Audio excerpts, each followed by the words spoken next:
Quelle est la plus grande arme de l'enfer? C'est la mort. Le dernier ennemi, 1 Corinthiens 15, 26. La mort n'est pas amie. La mort est le dernier ennemi et le dernier jugement concernant l'Égypte.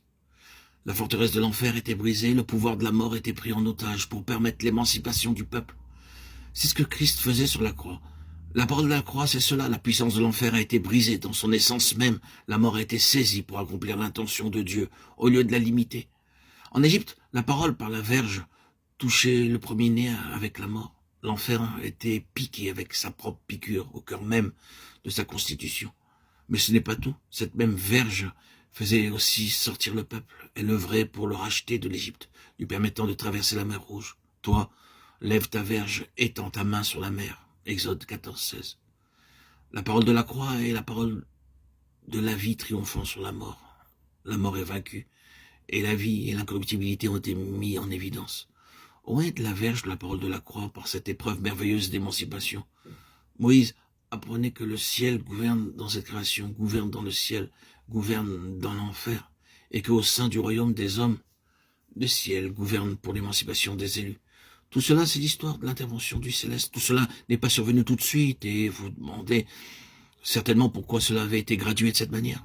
Ce que signifiait cette verge était seulement partiel au commencement, mais gagnait en force et en puissance au fur et à mesure de sa progression. Il y a deux aspects à cela. D'une part, il y a la nature progressive de cette éducation, elle est graduelle. Nous ne parvenons pas tout de suite à voir et à connaître la pleine puissance céleste. Nous l'apprenons peu à peu. C'est graduel. Est-ce que nous n'apprenons pas cela? Nous apprenons de manière simple combien le ciel est plus grand que la terre, que l'homme, que la nature et que l'ennemi. Nous apprenons pas à pas et de plus en plus ce que signifie cet immense et infini ascendant du céleste. Mais il y a aussi l'autre aspect. Dieu, par ce moyen, attire graduellement à découvert les forces opposées en les réduisant peu à peu. J'endurcirai le cœur de Pharaon. J'endurcirai le cœur de Pharaon. Pharaon endurcira son cœur. Dieu aurait pu le renverser en une seule fois, mais il va le maintenir jusqu'à son extrême limite.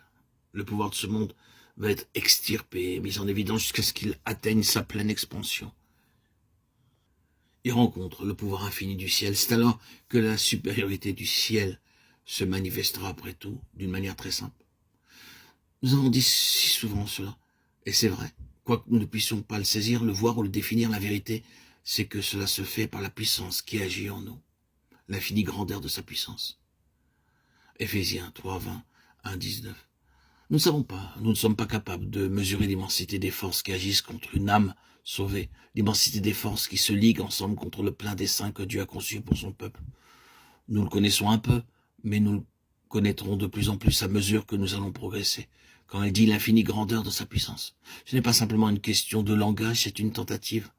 Seulement une tentative par le moyen du langage, par des superlatifs, par tout ce que le langage humain peut dire, d'exprimer la réalité. Car l'infinie grandeur de sa puissance se manifestant avec efficacité par la vertu de sa force, il l'a déployée en Christ en le ressuscitant des morts.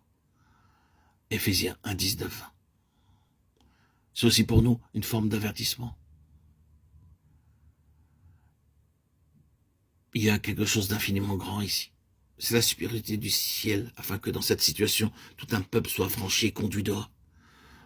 Et nous sommes, frères et sœurs en Christ, dans cette école. Moïse était dans cette école. Il était mis par cette épreuve en capacité de reconnaître progressivement, mais durablement et définitivement, que tout ce qui était en Égypte, tout ce que Pharaon représentait, perdait jusqu'à la dernière particule de sa vitalité, que tout cela conduisait à la mort en définitive. Moïse était parfois craintif, parfois il revenait de ce défi très déçu. Il pouvait penser, oh, nous n'avons encore rien obtenu. Il faudrait quelque chose de plus. Très bien, disait le Seigneur. Nous ferons quelque chose de plus. Le Seigneur le conduisait dans son éducation. Il le préparait à voir progressivement et de plus en plus.